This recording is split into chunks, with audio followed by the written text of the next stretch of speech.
Well, thank you, gentlemen, for coming. We appreciate it. Director, good to see you as always. Too, sir. I know you've got a busy schedule, both of you, and we've got a lot going on in the world, it turns out. Both wearing great socks. Look at that. Yeah, look at Not that. even planned. Look at that. Not even planned. And notice the purple, just so you all can see the purple. There's purple shirts, purple ties. It's Purple Day. So thank you for supporting us. Of course. Appreciate that. Obviously, a few days ago, President Trump authorized a limited but high-impact military operation. We're all aware of that, against the Iranian Revolutionary Guard and those targets. Obviously, it focuses a lot of things in the nation for you all, more than us, but we're all in this together, and obviously centered on those weapons and facilities. This action pretty much underscores the evolving nature that we and you, of course, in high-level government are faced with to address for our nation. Director Patel, given the hybrid nature of these threats that we see up through a few days ago, and we'll see to continue, how is the FBI, in your opinion, adapting its coordination, your coordination with local law enforcement, like the sheriffs, throughout the country and the jurisdictions, and to disrupt that, and what can we do to assist in that? Well, first of all, thanks as always for having us. It's the local law enforcement that really feeds the protection of the community in this country. It's been what I've been saying since before I was ever in this job. And I've learned a couple of things. One, you need a great command and control operations center at the Department of Justice. And with Todd as our Deputy Attorney General, who we report to every day, it's been a fantastic relationship.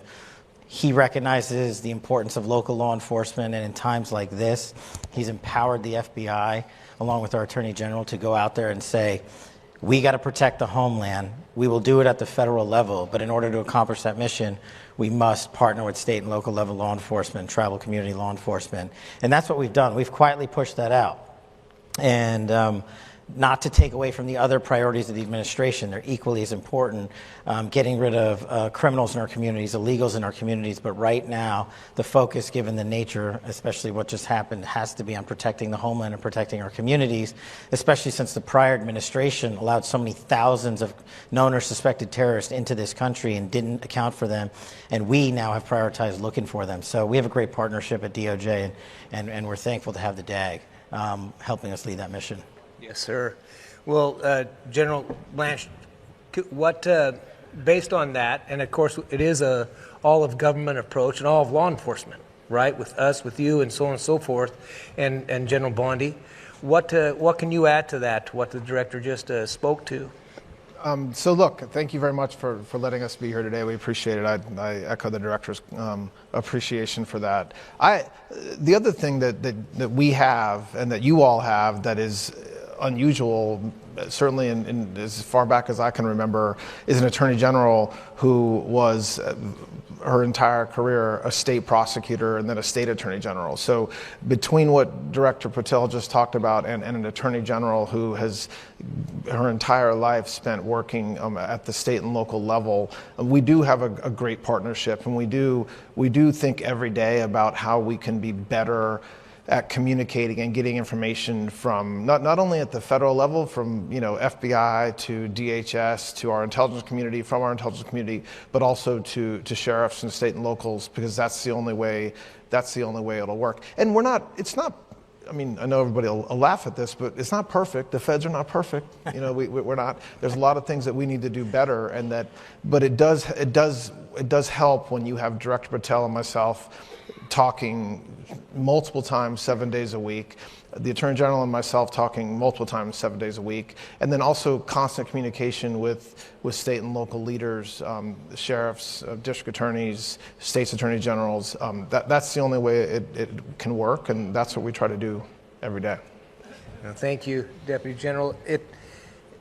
You mentioned too about the people that were let into this country, that we know where some are, you know where some are. We're trying to remove those people from that threat from our country. And one of the things that President Trump did was, at all of our requests, and we're all in favor of, is designate the cartels as international terrorist organizations, because that threat too is coupled with a nexus of whether we're talking China, whether we're talking Iran, etc. And so with this threat picture, right, I think and it's obvious to us, and we've met several times, and we're very thankful that you have really reached out and involved the sheriffs of this nation, and you in your office, Todd, have done the same thing with Pam Bondi. And so as we move forward with these threats, and again with the cartels, I want to emphasize how important it is that local law enforcement, because we are your eyes and ears out there. We're that force multiplier. But having that, how can we, the problem is so large, it's easy to say, let's try to fix that. But in reality, what can we do to fix part of it stage by stage, step by step, sir? At the macro level, when you step back at it, you have a very unique relationship, and I want to highlight this. Normally, you have a DOJ and FBI that work together because they have to work together. We actually like each other, and it sounds silly, but literally, we've known each other for decades. And we have a relationship where if you in rural town America need something, I'll call the DAG's office and he'll get it done. Or if he's like, hey, did you see this threat reporting? We may need to cover down. Can you send some agents out in the field? And we'll do the same thing. So on a macro level, you should be assured that not only do you have that relationship at headquarters, but what you also have is prosecutors willing to enforce the administration's agenda on foreign terrorist organizations. It's meaningless if they designate them an FTO and we don't do anything with them. But that should empower you all to go into your communities and arrest these criminals and arrest these narco traffickers and charge them and have the basis that you need and the support that you need to go out there and charge them, because we have a Deputy Attorney General, an AG, and a DOJ who are more than willing, who are just great partners in achieving the indictments that normally we would not be able to achieve. And so at the town level, my ask is the same thing that I asked folks in DC. You got to let us know what you need and what's going on. There is no better ground level intelligence than cops. None. Zero. And when you partner with local level federal prosecutors and state prosecutors, that is the core mission to achieve securing our community. And if you do it town by town by town by town, then it replicates, and then it has an effect that is cascading onto the rest of the country, because you see us doing the thing we need to do most, protecting our children. And that's what it comes down to. But I think you all should be really honored to have the jobs that you have, and I know you are, but I think you should know that in Washington, we're listening to you, and we need to hear from you more. But you should trust that the relationship that we have is probably once in a lifetime between FBI and DOJ right now. Well, and Todd, yeah, thank you. And Todd, with that, I mean, information is key. And information sharing is key. Obviously, we're sharing that information with the director and his team throughout the nation, but it's also imperative when we bring those cases, or when cases are happening across this country that your office is going to be prosecuting. Could you maybe speak about that, the information and that highway of information, how it comes in, how it goes out? What do you need? Again, what do you need from us? Because we want to make sure we're getting you what you need to assist us in removing these individuals from our streets. So it's what we spend a lot of my time talking about at the Department of Justice, is how to get the right information from you guys, and then how to then get it back out to the people that matter. Listen, the cartels that are in, the Mexican cartels, the South American cartels, they are terrorists. And it's a change in verbiage and form to not just be talking about Al-Qaeda, but to be talking about these men, mostly men, some women, who are leading these organizations whose full-time job is to inject poison into your sons, your daughters, the people in our community that are otherwise vulnerable. And so the fact that President Trump designated these organizations as terrorists shouldn't surprise anybody. But it is surprising to people, because for the past 25 years, when we think terrorism, we think Al-Qaeda, we think 9/11, we think somewhere far, far away in Afghanistan, people that are living in caves. And they are terrorists. but that there are terrorists just south of the border as well. And so when we think about how we can communicate together effectively, that's my message. That's the message that we tell our prosecutors every day. That's the message that the Attorney General tells everybody she speaks to every day about our mission. And so the feds are a piss poor choice for a lot of drug cases. The state and what you guys do at the state level is much better. There are other cases where we are a really, really, really good alternative to what the state can do. And so the important thing in coordination and working together, and I know this is something that a lot of people talk about, but we're going to do it. And that's to make sure that we're working with state and locals and prosecutors. And it's true, we've unleashed our assistant U.S. attorneys around this country to focus almost exclusively, not exclusively, but to spend a lot of their energy and time on immigration-related offenses for the reasons that the director talked about a minute ago, because we have to get these folks out of the country that should not be here, and on violent crime and combating drug offenses. And that's something that there can't be a sheriff, whether you're a Republican, whether you're a Democrat. If you are a sheriff, if you are a Fed, you cannot be upset about that agenda. You cannot be upset about an agenda that says we need drug dealers to stop their peddling. We need to stop drugs coming in from the border, fentanyl coming in from everywhere. China, not only directly from China, but China ships it to South America. China ships it to Canada. It's going from Europe to the United States. And so this is the war that we're fighting. And that's what we are hoping that all of you can help us win over the next several years. Just one thing on information sharing, just so you guys understand our battle rhythm, and I'm sure most of you know it already, but nearly every morning, the deputy director and myself go across the street to the Department of Justice to meet with the AG, the DAG, and their leadership team. And we brief them on your information, on your cases. So I want you guys to know that the work you're doing is literally being talked about every single day. And the best work that you're doing, and I'm biased from my background, is the task force work that we do. But I just want to let you know that they're listening to it, they're hearing it, and they're responding to it. And so it's critically important that that continues. Well, that's a great segue, because what I want to talk about next is the task forces. Because as we all know, these men and women make up the majority of the task forces in this country, right? The state and local folks. And we've been working very closely from NSA with Stephen Miller, Tony Salisbury, and others, because what we've had come up, and I know you're all aware of it, is this document of these of the new HS task force. Now, we've had some angst against that, and we've been vocal. We were in Washington D.C. a couple of weeks ago, meeting at the White House. I think we're going back next week as well. And our concern, just so everyone's clear, is that the task forces, you specifically in the FBI has been doing this for a long time with task forces. You know what to do. A lot of us have been on those FBI task forces. And what we don't want to see is that unraveled, because we've talked very openly to Stephen Miller about this, the Deputy Chief of Staff, so it's not nothing, this is all open information. What we want to know, kind of from your folks, I mean, I don't want to put you on the spot either in that, or get us into a fight, but what we believe is we have to have input, and we've been given, the President's been very kind, and Stephen Miller as well, spoke with General Bondi about this.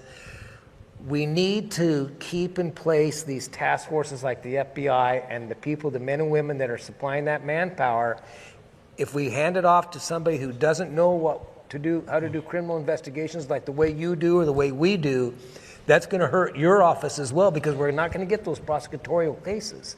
So again, maybe neither of you want to talk about that, but if you don't mind, I think it would put some minds at ease out here what we're dealing with. It's okay. Who's worked on a task force? Right? I mean, this is what you guys do. This is what we do. And having a new task force, in my opinion, is only because you guys have been so effective at every task force that's ever been created. Whether it's HIDA, whether it's JTTF, whether it's trafficking task force, whatever it is, whatever agency, department, bureau, division it is. And this administration is correct on focusing and addressing the illegal invasion of our country, which is the root cause of so much of our criminality, our national security risk, and what we're talking about today. And so I think that while I understand, first of all, the FBI's task forces aren't going anywhere. We know that. The Department of Justice knows that. They support us in that. But what Stephen Miller and the president and the administration are trying to do is replicate that task force model, because we need your expertise. There is no other way. There is no other way to go out there and apprehend every single illegal alien and violent criminal. We have to have a method to do so. And we were forced into this situation by the prior administration's complete malfeasance in protecting our nations. So we are asking you to adjust with us while we do this mission set. I know we're adding more in your rucksack, and that's a lot to ask of you when we already ask everything of you. But there literally is no one else left to ask. And there's no one else that I would trust to ask to do that mission. And if we didn't think you guys could do it, or we didn't think our folks could do it, we wouldn't take it on. But it's more work for everybody, and there are frustrations with it, trust me, I get it. But we need you guys all in on it, otherwise it's not going to work. Yeah. Well, yeah, go ahead, and just to show how much we need you guys, when your leadership reached out to the White House a couple weeks ago, it took about 27 seconds for me to get a phone call myself about it. So we're not supposed to be, we don't, I hope nobody that's working with me claims to be perfect or have all the answers. And so there were some communication challenges that I think they were on us, not on your leadership and not on the state and locals, that we're addressing now. But at the end of the day, what the director just said is right. We cannot be successful without you all. No task forces. I mean, when I was a prosecutor, I used to make fun of the task forces because it was basically just a way for the feds to get good cases from the state, because that's the way we get our best cases. And so there's no task force that exists without sheriffs and state and local partners working with us. But we bring a lot to the table too. I mean, the FBI, they bring everything to the table, from intelligence and the expertise that they bring. So I'm not saying we're showing up empty-handed, but we're not coming with our sharp elbows, into your city and telling you to get out of the way. We're asking you to move in with us again, and so that shouldn't be lost on anybody, and it's not lost on us in D.C. either. Well, you have our commitment. You know me, and you know that I am, and I'll be passing the reins on here in a few days. But I'm going to stay involved at the request of the incoming president. You have our commitment. We're going to keep seating at that table. We're going to work out whatever we need to work out, because we have to remain the point of the spear. So I do want you to have that assurance. I'm glad we were able to talk a little bit about it, because it is on our minds. And I know that communication that can get bad at times. Well, we address it. The communications key is, as the DAG said, is the cornerstone of it. And when you and I first met, when I was, auditioning for this job, I promised you that if I got in the seat, state cops, sheriffs would have a seat at the table. Yep. And I think you guys have now seen that you have multiple seats at the table at FBI HQ. We've created a council that reports directly to the FBI Director's Office of State and Local Law Enforcement Officers. And right now we're calling the community through the NSA and other organizations to fill those seats. But I also told you we would put 3 to 4 law enforcement officers in Washington, D.C., and now we figured out a way, thanks to our great team, that the FBI is largely going to pay for it too. So we need your assistance in identifying those folks, and I think that's going to help communication, because we're going to have sheriffs, we're going to have Indian country representatives, we're going to have all sorts of law enforcement in D.C. sitting there to work on this communication so we can get it to the department, because the department has all the components of law enforcement. The FBI is just one. Yeah. But our job is to get them the comms, and that we need from you. Well, yeah.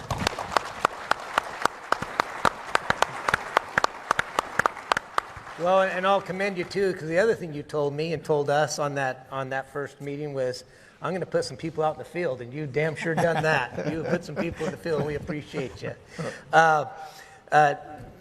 Deputy General, obviously China is an ever-present looming danger. I was just speaking to part of your team before you arrived today about the vapes and the tobacco and the marketing to children, especially young girls, and the chemicals and tobacco in these things, and then also the screens that they got to plug into and then say, here, give me your information, so they're data mining. That's just one small aspect of what we're facing out there. We know China is such an alarming threat, and as the director has said, they had years to infiltrate people and get them in place. What from the department, DOJ, In terms of your office, Attorney General's office, what's your thoughts on that? How do we approach, again, as a nation, and with help, how do we approach this continuous building threat from China?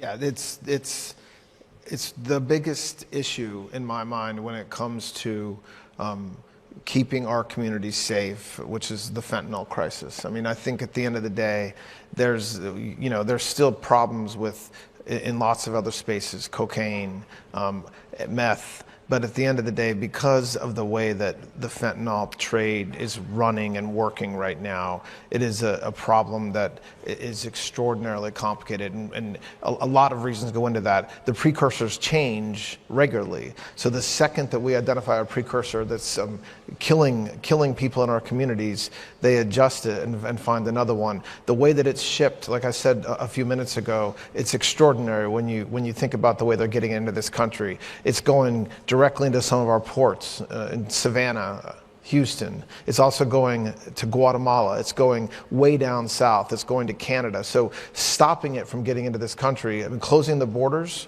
was a really big first step. But we have a lot of exports and imports, and there's a lot of opportunity to get those precursors into this country. And so I wish I could say I have an answer and we're going to win it and I'll get back to you by Christmas, but I don't. I mean, I think what we're doing right now, we're pouring resources, we're pouring intelligence, we're pouring law enforcement, complete focus and attention on not just going after the dealers at the street level, which is important, but going after others as well, and all the way up and all the way into China. So it's something that should keep all of us awake at night because it's not something that's getting fixed right away. It's a problem that we have to deal with. Well, that's excellent. I'm really glad to hear you say that. Obviously, the threats are many, but just like the Deputy General said here, we have the southern border. The Trump administration, we all, the Customs Border Protection, our colleagues in green have done a hell of a job down there, and of course the president putting in troops to assist in that. But we have the northern border too, and it's twice as long. It's nearly 6,000 miles up there, and there's a lot of folks and a lot of sheriffs in this room who deal with the waterways in the Northeast, in the Northeast region. And of course, here we are in the Southeast region too. So we're really glad to see as much activity from the Coast Guard and so on and so forth. But this northern border and the infiltration of our sovereign lands, of our Indian reservations and those things, we're very aware of that, and we're hopeful that in the package, in the bill that the president that Congress is bringing, that the money is going to be there to assist getting more resources up on that northern border, because I think we all know that is an Achilles heel, that we're just shifting that pressure somewhere else. And so I think that's something that perhaps, I don't know if you have any thoughts on that, sir? Well, the CCP is the adversary of our time, and anyone that says otherwise is being selfish or lying to you or looking for financial gain. That's a different calculation for those in Wall Street, but that's not my calculation, and I don't really care about it. But they are smart. They are partnering up with the Mexican drug cartels, with the Russians, with every adversary we have, and saying, look, we don't really like each other, but we just hate America. So why don't we team up? And you know what they did? They went to the north. And as we were discussing, while we've done such a great job through your work in this administration on the southern border, the northern border is too vast for the federal government to cover down on. It's impossible. We need you. You're the northern front. And just to put a statistic out there, last year there was like 330 known or suspected terrorists that crossed into the United States of America that we know about. Almost 300 of them entered through the northern border. That should tell you everything you need to know about who's using the northern border for what. Not just terrorism. Now they're moving the drug trafficking trade up there, and they're moving the fentanyl distribution up there. And whether or not they're putting it down into America, that's a different question. The fact that they're doing it and allowing themselves to partner with our adversaries just to come after Americans should hopefully highlight to the communities how much we need you on the northern border. I do hope this package has funding for it, but I'm just telling you right now, the USG from DC cannot solve the northern border, and many Americans are not attuned to what is going on up there, and so part of our job is delivering that message. But the bigger ask is relying on you and your teams to help us cover down on that tract of territory. Agreed. And and part of that is, there's two things. Part of that, to be able to do that, is information sharing, right? That information sharing is critical to what you do, critical to what we do, and I think there's some work to be done with that, right? Through the DOJ, through us, and I think we're getting closer to that. Obviously, all of our meetings back in Washington, I think we're getting closer to that. But I think that's something we, as an organization, as a national sheriffs, and of course our colleagues, the major county sheriffs, major city chiefs, we've got to find a way to bridge that information sharing gap of data, information on individuals in our jails, where they're at, those types of things, whether it's ATF, DEA, you name the acronym, that information, we have to find a way to share that, because sometimes in the past, not saying right now, but information goes in, but nothing comes back our way. So I would just ask that we kind of monitor that, especially in your position. You have a lot more, in reality, ability to kind of make sure we're getting that back. But I think it's helpful because of what you're doing right at headquarters, where you're putting people there from the sheriffs, from law enforcement. I think that's going to help tremendously. Yeah, I mean, that's the biggest component of sharing information is if you don't know that people downrange aren't getting it, then you don't know that there's a problem.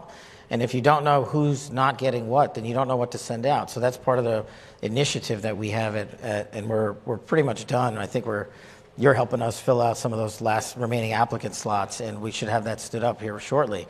But while we're sharing information back out, and you definitely have our commitment to do that, to continue to do that, we need every single precinct and every single sheriff's office in this country reporting in, because our data is only as good as what comes in, and then we can share out what we have. So we're not at 100% when it comes to CJIS and biometrics and data from local arrests. And I know you guys do a great job. I'm asking you guys to message out to the other communities. If we can get that last 10%, then we can have the full picture and we can have better data to focus down on what the crime threat is and who needs resources and where these task forces go and where we stand up our next adventure to take on violent crime. So that's my ask of you, but we will continue to share. I appreciate that. And, we'll wrap this up here. I know we have a tight schedule. We have a nice presentation here right after this we want to get to. Thank you both for being involved in that before we bring those people out. I think, Todd, you said something very important, and it's something that when I took the reins here a year ago as the president, obviously we're in the chairs for a while, but I speak all over the country on the cartels, and I travel and I educate sheriffs and sheriff's officers about because I spend a lot of time on the borders, both north and south. And the one resounding thing, and you brought it up, we're at war. We're at war with these people. It doesn't matter if China is the label or Hamas or the Mexican cartels. They were now terrorist organizations. They're labeled as terrorist organizations. And I think what part of the problem in America is that they don't realize we're at war, right? I mean, we do because we're at the front lines every day. But let's end, if we can, just a few thoughts on how we get that messaging out. Other than a prosecution, it's great. We get a few headlines on that day, but then people go back to their ordinary lives, and they're not seeing, unless they've been victims of the fentanyl trade, killing my family included, right? Losing members to the fentanyl. Then it doesn't really get through that first level. So maybe we close it with just a few comments on that, if you don't mind. Yeah, look, I think that it's a great question, and why isn't everybody in this country as angry and frustrated and heartbroken and motivated to change the fentanyl and the meth crisis in this country? Like, what is the messaging that needs to be better? You're right. Arresting a local dealer and putting him in prison, whether it's federal or state prison, makes a statement at a very small micro level. But at the macro level, what are we doing? What can we do better?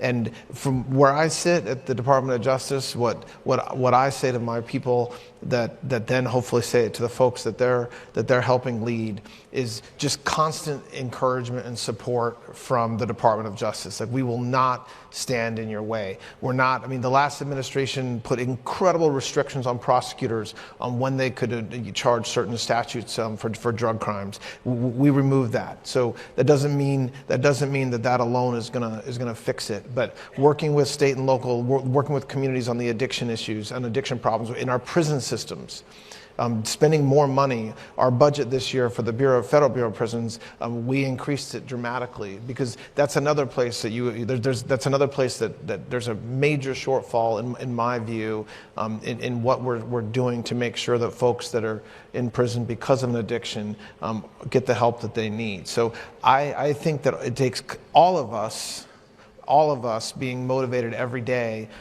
to know that it is the biggest crisis, certainly of my generation, that doesn't have an easy fix. I mean, we go back to cocaine, but cocaine didn't infiltrate our communities, state and local, our rural areas, the way that the meth and the fentanyl epidemic has done. And it scares me that there isn't complete and total outrage from the very top to the very bottom about it, but you're getting outrage from me, and you're going to get outrage from the Department of Justice for the next 4 years at least, and I know you get the same thing from the FBI and from every federal law enforcement agency. So, Well stated, sir. Yeah, just real quick on that. I echo everything that the DAG said, and I think I'll leave you with this.